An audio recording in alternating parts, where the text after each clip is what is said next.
जय महाकाल दोस्तों, आप सभी का पवार मैथ्स क्लासेस के यूट्यूब चैनल पर स्वागत है।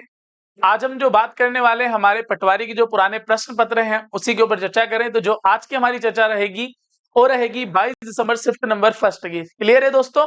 लेकिन उसके पहले दो लाइनें बेहतर तरीके से हो जाए और दो लाइनें हैं, अवसर की प्रतीक्षा में मत बैठो, आज का अवसर ही सर्वोत्तम है। क्लियर है दोस्तों? यानी कि जो समय अभी का है यही सबसे सर्वश्रेष्ठ समय है और इसी वक्त हमें शुरुआत कर देनी चाहिए। तो सवालों पर आते हैं और हमारा पहला सवाल है, एक दौड़ में ए और बी क्रमशः 15 किलोमीटर प्रति घंटे और 18 किलोमीटर प्रति घंटे से दौड़ते हैं। यदि दूरी तय करने के लिए ए बी से 20 मिनट अधिक लेता है तब दौड़ी गई दूरी किसके बराबर होगी? आराम से देखो कि जो दोनों में समय का अंतर आ रहा हो कितना आ रहा है? 20 मिनट आ रहा है। लेकिन जो अंतर आ रहा हो किसके कारण आ रहा है? चाल के कारण आ रहा है। तो सबसे पहले समझो कि हमारी चाल क्या क्या है। तो एक चाल है हमारी 15 और एक चाल कितनी है? 18। तो 15 इंटू 18 और चाल का अंतर कितने का है? 3 का। और जो हमें समय का अंतर दिख रहा हो कितने का दिख रहा है? 20 मिनट का, यानी कि 20/60 आराम से। क्लियर है दोस्तों? यानी अंतर इधर काय का आ गया? हमारी चाल का, इधर समय का अंतर आ गया। तो ये 20 से कितनी बार कटा? 3 बार। और ये 3 से कितनी बार कटा? 6 बार। और 3 से कितनी बार कटा? 2 बार। यानी 15 तो कितना आ गया? 30। यानी कि दोनों स्थानों की जो बीच की दूरी रहेगी हमारी कितनी रहेगी दोस्तों? 30 किलोमीटर रहेगी। यानी कि ऑप्शन नंबर बी हमारा एकदम क्या रहेगा दोस्तों? सही रहेगा। क्लियर है एकदम? बहुत सिंपल सी बात है कि भाई दोनों की चाल कितनी? 15 और 18, दोनों में अंतर कितने का? 3 किलोमीटर प्रति घंटे का। और समय में अंतर कितने का आ रहा है? इस 3 किलोमीटर प्रति घंटे के कारण 20 मिनट का आ रहा है। तो 15 इंटू 18 डिवाइडेड बाय 3 और समय कितना है? 20, यानी 20/60। अब आराम से देखो भाई, 20 से कटा 3 बार, 3 से कटा 6 बार, 3 से कटा 2 बार, 15 तो कितना आ गया? 30 किलोमीटर।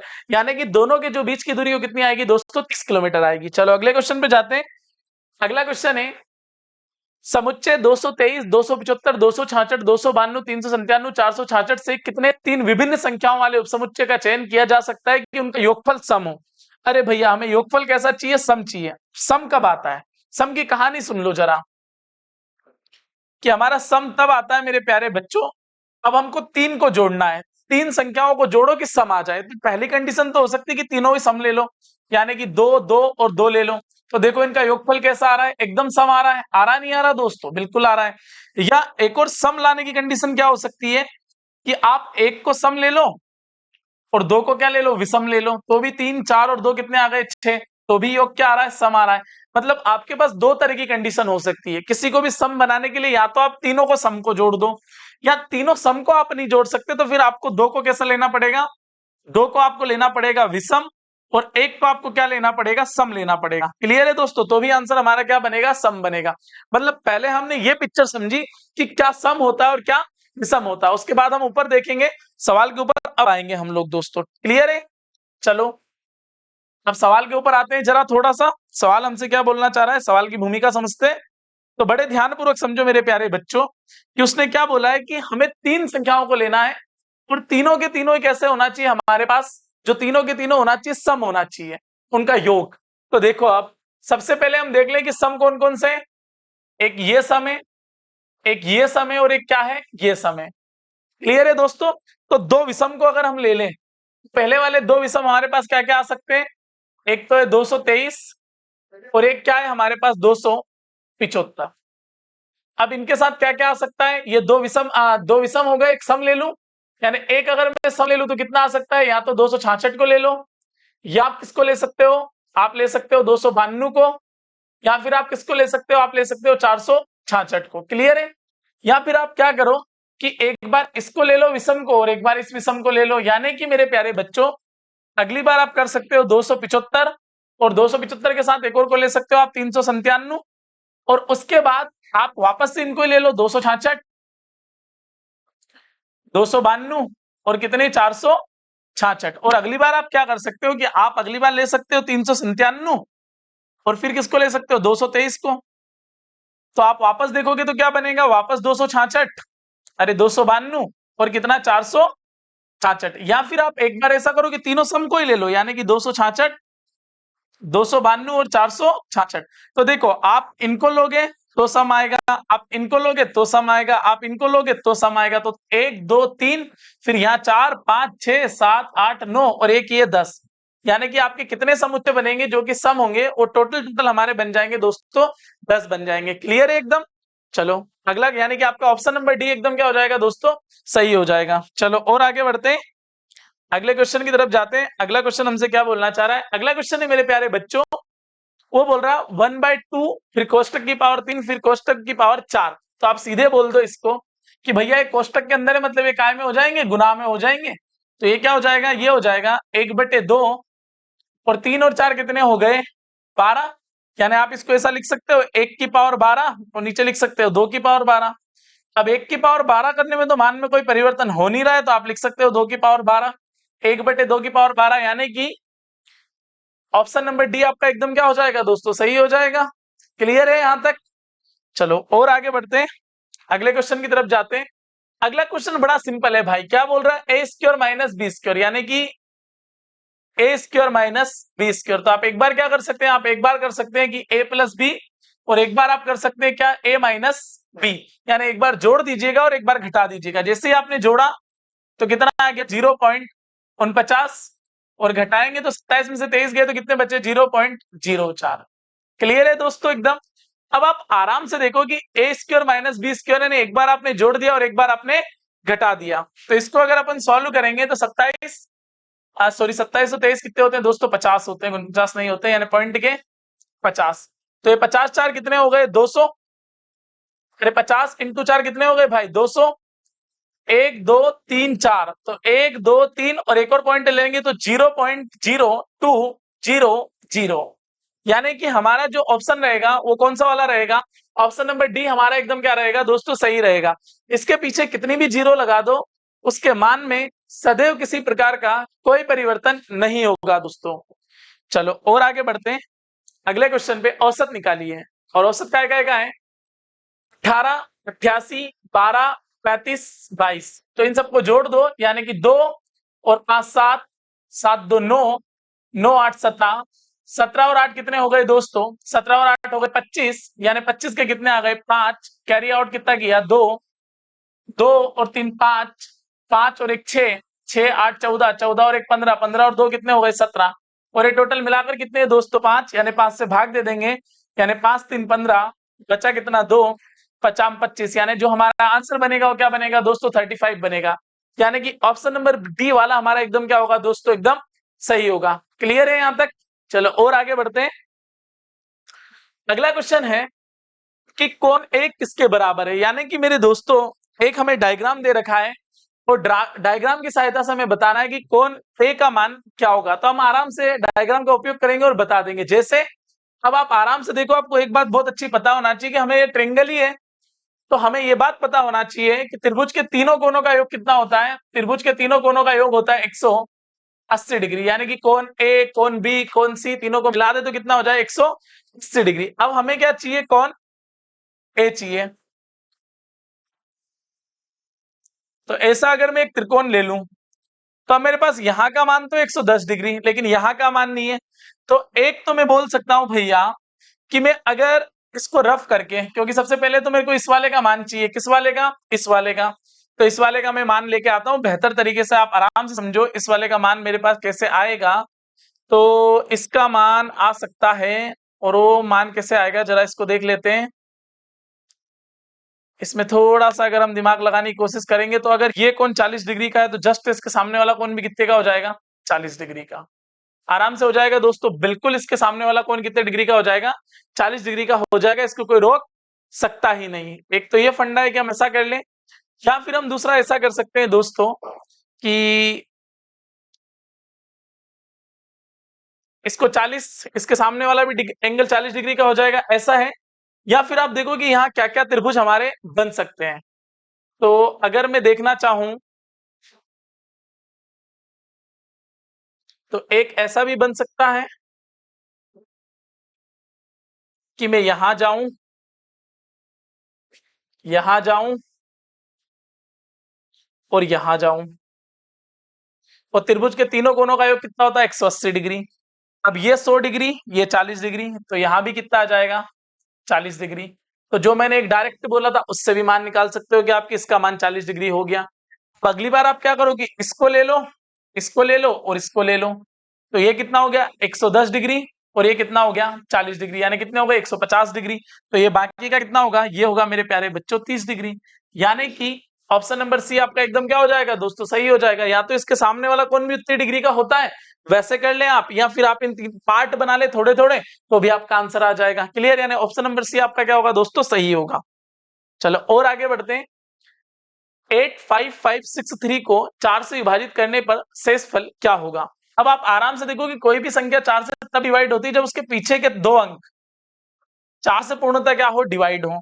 तो अब पीछे के 2 अंक अगर 4 से पूर्णतः डिवाइड हो, तो देखो अगर हम इसको 4 से डिवाइड करेंगे तो 4 एकम 4, बचा कितना 2, यानी 4 5 20, यानी कि हमारा शेष कितना आ जाएगा दोस्तों, शेष हमारा आ जाएगा 3।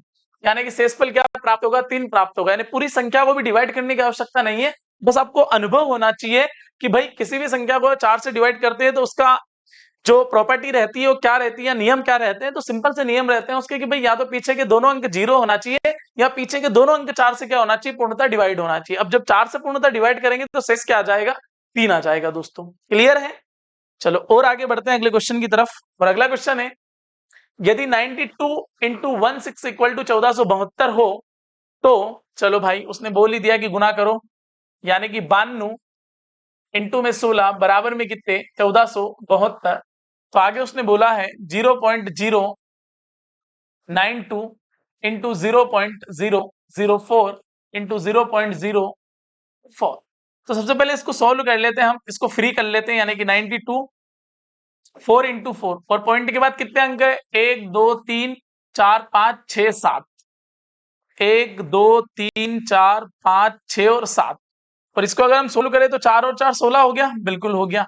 मतलब 92 इंटू 16 बराबर कितना 1472। तो यहां लिख देंगे मेरे प्यारे बच्चों 1472 डिवाइडेड बाय कितना 1 2 3 4 5 6 और 7। तो 4 अंक तो है ही सही, यानी 3 और चाहिए,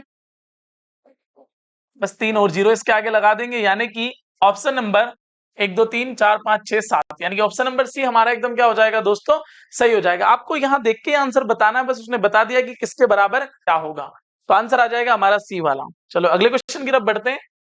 अगला क्वेश्चन है x square minus 6x plus 4 का मान क्या होगा जब x बराबर अंडर रूट 2 माइनस 1 अपॉन में अंडर रूट 2 प्लस 1 होगा। तो सबसे पहले हम क्या करते हैं कि x का मान निकाल लेते हैं दोस्तों, और x का मान निकालेंगे क्या, x का मान दे ही रखा है, और वो क्या दे रखा है, वो दे रखा है अंडर रूट 2 माइनस 1 अपॉन में क्या अंडर रूट 2 प्लस 1। तो सबसे पहले हम यहाँ दिमाग से काम लेते हैं कि इसको थोड़ा सोल्व करते हैं, तो हर का परिमेयन कर दें, बिल्कुल कर सकते हैं। तो ये क्या हो जाएगा, ऊपर जाके ये हो जाएगा अंडर रूट 2 माइनस 1, और अपॉन में क्या हो जाएगा अंडर रूट 2 माइनस 1, यानी कि इससे गुना करते हैं उसी से हम क्या दे देते हैं, भाग दे देते हैं दोस्तों। तो ये क्या हो जाएगा under root 2 minus 1 under root 2 minus 1, यानी कि इसको आप बोल सकते हो अंडर रूट 2 माइनस 1 का क्या होल स्क्वायर। और ये क्या हो गया a प्लस बी और a माइनस बी, यानी कि a square minus B square. यानी कि मेरे प्यारे बच्चों अंडर रूट 2 का वर्ग क्या होता है 2 होता है, और माइनस 1 यानी क्या हो जाएगा 1 ही हो जाएगा, यानी x बराबर क्या आ जाएगा, वो हो जाएगा अंडर रूट 2 माइनस 1 का होल स्क्वायर। हो जाएगा दोस्तों, बिल्कुल हो जाएगा, यानी x बराबर आ गया अंडर रूट 2 माइनस 1 का होल स्क्वायर। क्लियर है इतना सा, यानी x का मान आ गया हमारे पास। तो हम x बराबर क्या लिख सकते हैं, हम इसको लिख सकते हैं x बराबर a माइनस बी का होल स्क्वायर, यानी कि a का स्क्वायर प्लस b का स्क्वायर और माइनस 2 a और b। तो आप प्यारे बच्चों आराम से देखो x ये क्या हो गया अंडर रूट 2 का वर्ग 2 हो जाता है, और प्लस में क्या 1 माइनस 2 अंडर रूट 2। तो ये क्या हो जाएगा x बराबर 3 माइनस 2 अंडर रूट 2। थोड़ा और अगर हम इसको सॉल्व करना चाहें तो हम क्या ऐसा कर सकते हैं कि x माइनस 3 बराबर माइनस 2 अंडर रूट 2। तो x माइनस 3, क्योंकि हमें क्या चाहिए एक्स स्क्वायर चाहिए, तो हम दोनों तरफ वापस क्या कर देंगे, अरे दोनों तरफ क्या कर देंगे मेरे प्यारे बच्चों, वर्ग कर देंगे। अब जैसे हम इसके वापस वर्ग करेंगे तो आराम से देखो आप, ये क्या हो गया a माइनस बी का होल स्क्वायर, यानी कि a square plus B square minus 2 a, और क्या हो जाएगा b हो जाएगा, और माइनस देखो इसको समझो जरा, छोटा सा है ये माइनस 2 अंडर रूट 2 का क्या होल स्क्वायर। तो अब आप आराम से देखो कि अगर इस 2 का वर्ग करेंगे तो क्या आ जाएगा 4, माइनस माइनस प्लस हो जाएगा, और ये अंडर रूट 2 का वर्ग करेंगे तो क्या हो जाएगा 2, यानी ये कितना हो गया 8 हो गया। यानी कि हम बराबर में क्या लिख सकते हैं, यहाँ पर 8 लिख सकते हैं, बराबर लिख सकते हैं। अब आप आराम से देखो मेरे प्यारे बच्चों, ये क्या हो गया, ये हो गया एक्स स्क्वायर +9 और माइनस के कितने हो गए 6x और बराबर में क्या आ गए 8। अब हमको मान चाहिए x² माइनस 6x का, तो अब आप आराम से देखो, और प्लस में 4 भी चाहिए, तो ये हो गया x² माइनस 6x और ये क्या हो जाएगा प्लस के 9 और इक्वल टू में क्या आ जाएगा 8। अब आराम से देखो कि x² माइनस 6x और मान का क्या चाहिए हमें +4 का चाहिए, तो 9 को क्या लिख सकते हैं हम 4 + 5 और इक्वल टू में क्या आ जाएगा 8। तो ये क्या हो जाएगा भाई x² माइनस 6x + 4 और ये प्लस का उधर जाके माइनस का हो जाएगा ना, 8 में से 5 जाएगा तो हमारा आंसर क्या बन जाएगा 3 बन जाएगा। यानी कि ऑप्शन नंबर डी जो कि हमारे सवाल के अंदर आ गया वो हमारा एकदम क्या होगा सही होगा। यानी ऑप्शन नंबर डी लगाएंगे आप और आगे बढ़ जाएंगे। क्लियर है दोस्तों, एक आधा क्वेश्चन थोड़ा क्वालिटी वाला आना भी चाहिए तो थोड़ा ठीक लगता है।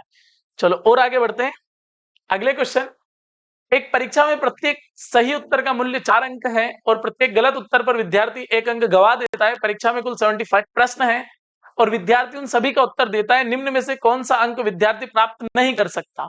तो मान लो कि सारे के सारे क्या हो गए गलत हो गए, सारे के सारे गलत हो गए, तो 4 नंबर तो आने थे और 1 नंबर गया, यानी टोटल कितने हो गए 5। अब देख लो कि कौन 5 से डिवाइड नहीं हो रहा, तो पहले ही नहीं हो रहा, मतलब यही हमारा आंसर है। ये भी 5 से डिवाइड हो रहा है, ये भी 5 से डिवाइड हो रहा है और ये भी 5 से डिवाइड हो रहा है, तो मेहनत करने की आवश्यकता है ही नहीं। देख लो कि जो 5 से डिवाइड नहीं हो रहा वही हमारा क्या रहेगा दोस्तों आंसर रहेगा। और दूसरा तरीका ऐसा है कि मान लो कि पूरे अंक सही है तो 4 × x हो जाएगा, फिर 75 माइनस x × 1 हो जाएगा, इक्वल टू में हमारे 75 प्रश्न आ जाएंगे, तो वो तो बहुत लंबी महाभारत हो जाएगी दोस्तों। यानी ऑप्शन नंबर ए लगाएंगे और आगे बढ़ेंगे। चलो अगला क्वेश्चन है, 9 संख्याओं का औसत 75 है, उन्हें बढ़ते क्रम में लगाया जाता है तो प्रथम 5 संख्याओं का औसत 60 और अंतिम 5 संख्याओं का औसत 90, तो मध्य पद क्या होगा? तो आराम से आप ऐसे निकाल लीजिएगा कि 9 संख्याओं का औसत कितना है 75। तब आप आराम से देखिए कि 9 5 45 के 5 कैरी आउट कितने किए 4 और 9 7 63 63 और 4 कितने हो गए 67, यानी 675। यानी कि सारी संख्याओं का अगर मैं योग निकालना चाहूं तो कितना आ जाएगा 675। पर उसने कंडीशन दे दी कि प्रथम 5 संख्याओं का औसत कितना है 60 है, यानी कितना आ गया मेरे प्यारे बच्चों ये आ गया 300 और अंतिम 5 संख्याओं का औसत कितना है 90 है, यानी कितना आ गया 9 5 45, यानी कितना 450। अब आप आराम से देखो टोटल संख्या कितनी हो गई 10 4 3 7, यानी कितने हो गए 750। जब 10 संख्या बराबर कितना हो गया 750, 9 बराबर है 675, तो बस यहां लिख दो आप 750। तो अब आप देखो 9 और 10 में अंतर कितने का 1 का, और 750 और 675 में अंतर कितने का 75 का, यानी कि ये पांचवी संख्या वही 75 है जो हमसे पूछा गया, यानी मध्य पद क्या होगा 75 होगा। यानी कि ऑप्शन नंबर सी आप लगाएंगे और आगे बढ़ जाएंगे दोस्तों। क्लियर है, चलो और आगे बढ़ते हैं। एक कार्य को 12 दिनों में और बी 24 दिनों में पूर्ण कर सकता है, तो दोनों एक साथ कार्य को कितने दिनों में पूर्ण करेंगे? देखो भाई ए किसी काम को कितने दिनों में कर सकता है 12 दिनों में, और बी उसी काम को कितने दिनों में कर सकता है 24 दिनों में। तो एलसीएम कितना आ गया 24, 12 से कटा 2 बार, 24 से कटा 1 बार, दोनों मिलकर काम करना चाहते हैं तो जोड़ दीजिएगा, 2 और 1 कितना हो जाएगा 3, और 3 से कितनी बार कट जाएगा 8 बार, यानी दोनों मिलकर अगर काम करेंगे तो 8 दिनों में एकदम क्या कर देंगे दोस्तों काम को पूरा कर देंगे, यानी कि ऑप्शन नंबर बी आपका एकदम क्या होगा सही होगा। चलो और आगे बढ़ते हैं। यदि x y से 10% कम है, देखो भाई क्या बोल रहा है, यदि x y से 10% कम है, यानी कि ये अगर 100% होगा तो ये अपने आप में कितना होगा 90% होगा। क्लियर है दोस्तों, और आगे बंदा बोल रहा एवं y 125 से 10% अधिक है। देखो भाई जो y है ना वो 125 से भी कितना अधिक है 10% अधिक है। तो अब 10% अगर हम निकालेंगे इसका तो परसेंट हटा दीजिएगा, 1 0 से 1 0, यानी ये कितना अधिक है 12.5 अधिक है, यानी कि 125 तो है इसे प्लस में 12.5 और है इसके पास, यानी कि जो y का मान होगा वो कितना होगा, वो होगा 137.5, क्योंकि 125 में जैसे ही हम 12.5 जोड़ेंगे तो कितना हो जाएगा 137.5 हो जाएगा। अब देखो y का मान कितना है, y का मान है 137.5, तो उसने पूछा है अधिक है तो x इसके बराबर, यानी हमें x का मान बताना है। तब आप देखो x का मान कम होगा किससे 137.5 से, तो ये ज्यादा ये भी ज्यादा, एकमात्र यही तो कम है, यही हमारा क्या होगा आंसर होगा। यानी कि आप ऐसे कर सकते हो कि 100% बराबर क्या 137.5 और हमें वैल्यू कितनी की चाहिए 90% की, तो वो अब मैं मेहनत करूंगा नहीं क्योंकि मुझे डायरेक्ट मान पता है उसका कितना 123.75, क्योंकि मैंने ऑप्शन से देख लिया है, क्योंकि बाकी सारे मान तो क्या है बड़े हैं और वही मान एकमात्र छोटा है जो कि सबसे क्या रहेगा छोटा है, ऑप्शन नंबर डी आपका क्या हो जाएगा सही हो जाएगा। चलो अगला क्वेश्चन, 6 साल बाद प्रधान की आयु उसके पिता की आयु का 3/7 गुना होगी। 10 वर्ष पहले प्रधान उसके पिता की संबंधित आयु का अनुपात कैसा था? 1:5 था। तो अब आप आराम से देखो कि भाई एक कौन है? पिता है और एक कौन है? प्रधान है। और बात कैसी कर रहा? 2 तरह की कर रहा है। तो मैं सबसे पहले पूर्व वाली बात करना चाहूंगा, यानी कि 10 वर्ष पूर्व। अब आप देखो कि 10 वर्ष पूर्व प्रधान उसके पिता की आयु से संबंधित अनुपात कैसा था? 1:5, यानी प्रधान 1 होगा और पिताजी कितने होंगे? 5। और आगे चले जाऊंगा मैं ऊपर वाली लाइन पे, तो अब क्या आ जाएगा? 6 साल बाद आ जाएगा। क्या आ जाएगा? 6 साल बाद। आयु का 3/7, मतलब प्रधान 3 का होगा और ये कितने का होगा? 7 का होगा। क्लियर है दोस्तों? इधर जितना भी आता है सबका सब क्या होता है? जुड़ता है, यानी कि 10 और 6 कितने हो गए? 16। यहां लिख दिया 16। ये कितना हो गया? 7 एकम 7 और 5 3 15। इनका तिरछा गुना होता है मेरे प्यारे बच्चों। तो 7 और 3 में अंतर 4 का, 7 और 15 में अंतर कितने का? 8 का। तो आप इसको क्या लिख देंगे? 4/8। और किसका पूछा है? तो प्रधान के पिता की वर्तमान आयु क्या है? तो पहले 10 वर्ष पूर्व की निकाल लो, यानी कि 5, यानी 4 से कितनी बार कट गया? 2 बार। 2 से कितनी बार कट गया? 8 बार। 8 5 40। अब 10 वर्ष पूर्व वो 40 के थे, तो अब कितने के होंगे वो? हो जाएंगे वो 50 वर्ष के, यानी प्रधान के जो पिताजी है उनकी आयु कितनी हो जाएगी? 50 वर्ष। यानी कि ऑप्शन नंबर बी आपका क्या होगा दोस्तों? एकदम सही होगा। चलो और आगे जाते हैं, अगले क्वेश्चन। निम्न में से किसमें परिमेय वर्गमूल है? परिमेय अर्थात भिन्नात्मक, यानी कि p/q के रूप में, जहां p और q पूर्णांक हो और q शून्य नहीं। तो देखो आप अगर किसी संख्या का वर्ग करते हैं तो 1 पॉइंट कभी भी नहीं आता, 0.2 आते हैं। यहाँ भी 1 पॉइंट कभी आते ही नहीं है, ना 3 पॉइंट आते हैं, यानी कि पॉइंट हमेशा सम ही आते हैं वर्ग करने पर। क्योंकि किसी का भी आप वर्ग करेंगे तो कैसा आएगा? एकदम सम आएगा। जैसे कि 9, तो ये काय का वर्ग है? ये बिल्कुल 0.3 का वर्ग है। क्योंकि आप जैसे इसको लिखेंगे कि पॉइंट के 3 इंटू पॉइंट के 3, तो 3 और 3 कितना हो जाएगा? 9 हो जाएगा ना, 0.9 आ जाएगा। यानी एकमात्र बी वाला ऑप्शन ही क्या है दोस्तों? हमारा सही है। चलो और आगे बढ़ते हैं। एक वर्ग का क्षेत्रफल क्या है जिसकी भुजा 4x है? तो भैया जिसकी भुजाएं उसने दे रखी है 4x, तो क्षेत्रफल क्या होता है? क्षेत्रफल होता है a स्क्वायर, यानी कि आप क्या कर देंगे? 4x का होल स्क्वायर कर देंगे, यानी 4 का वर्ग 16 और x स्क्वायर का मतलब x स्क्वायर, यानी कि 16x स्क्वायर। यानी कि ऑप्शन नंबर ए आपका क्या होगा दोस्तों? एकदम सही होगा। चलो सवाल नंबर 19। इनमें से कौन सा एक चतुर्भुज नहीं है? तो भैया चतुर्भुज कौन नहीं है? जो पंचभुज है। यानी कि ऑप्शन अपने आप ही क्लियर करा, यानी कि ऑप्शन नंबर 20 का यहाँ क्या होगा? सही आंसर होगा। देख के लगाना था आंसर, क्योंकि वो बोल रहा है कि उनमें से कौन सा एक चतुर्भुज नहीं है। तो जो पंचभुज होगा वो बिल्कुल चतुर्भुज नहीं होगा भाई। तो यानी कि ऑप्शन नंबर बी आपका एकदम क्या होगा? सही होगा। चलो अगला क्वेश्चन। 2 की पावर m इंटू 2 की पावर n। अब देखो आधार समान है, आधार समान होने पर घातें जुड़ जाती है, यानी क्या हो जाएगा? m प्लस n हो जाएगा, यानी बेसिक बेसिक, यानी 2 की पावर m प्लस n, यानी कि ऑप्शन नंबर सी एकदम क्या होगा दोस्तों? सही होगा। क्लियर है? चलो और अगले क्वेश्चन पर जाते हैं। नीचे दिए गए समीकरण में निम्न में से कौन सा गुणधर्म प्रयुक्त होता है? बहुत बढ़िया, यानी समीकरण का मान एकदम कैसा दे दिया? बराबर, यानी कि 8x प्लस 5 बराबर क्या? 8x plus 40। तो ये कितना हो गया भाई? ये हो गया 8x और 8 5 40, यानी 8x प्लस 40, यानी दोनों ही मान कैसे? एकदम बराबर है। यानी कि ये कौन सा गुणधर्म होगा? व्यष्टि गुणधर्म होगा। क्लियर है दोस्तों? यानी कि कोई a, इसको a मान लो, इसको b प्लस सी मान लो, और ये a b के साथ भी हो जाए और c के साथ भी हो जाए, तो वो जो गुणधर्म होता है कौन सा होता है? व्यष्टि गुणधर्म होता है। सहाचार, सर्व समाता गुणधर्म और क्रमनिर्णय गुणधर्म, ये सब 10वीं के हैं। थोड़ा आप इनको देख लेना आपके स्तर से। चलो और अगला क्वेश्चन। काव्या और केन की आयु के बीच 2 वर्ष का अंतर है। चलो भाई बंदा क्या बोल रहा है? वो बंदा बोल रहा है कि काव्या और केन की आयु के बीच जो अंतर होगा वो कितने का होगा भाई? 2 वर्ष का होगा। आगे बंदा बोल रहा है यदि काव्या कृष्णा की आयु का 1/4 हो। ये लो भैया, बंदा बोल रहा है कि काव्या कृष्णा की आयु का कैसा? 1/4 है। तो मतलब आप ऐसा बोल सकते हैं कि ये काव्या और ये क्या? कृष्णा, जिनकी आयु का अनुपात कैसा है? 1:4 है। और आगे बंदा बोल रहा है केन कृष्णा की आयु का 1/5 है। तो आप ऐसा बोल सकते हैं कि भाई केन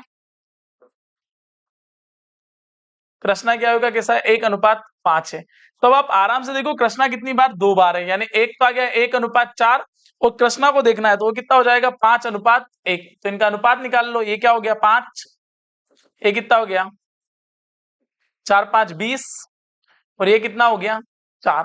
क्लियर है दोस्तों। अब आप आराम से देखो कि पहले नंबर पे कौन है, काव्या, यानी ये कौन हो गई भैया, काव्या हो गई।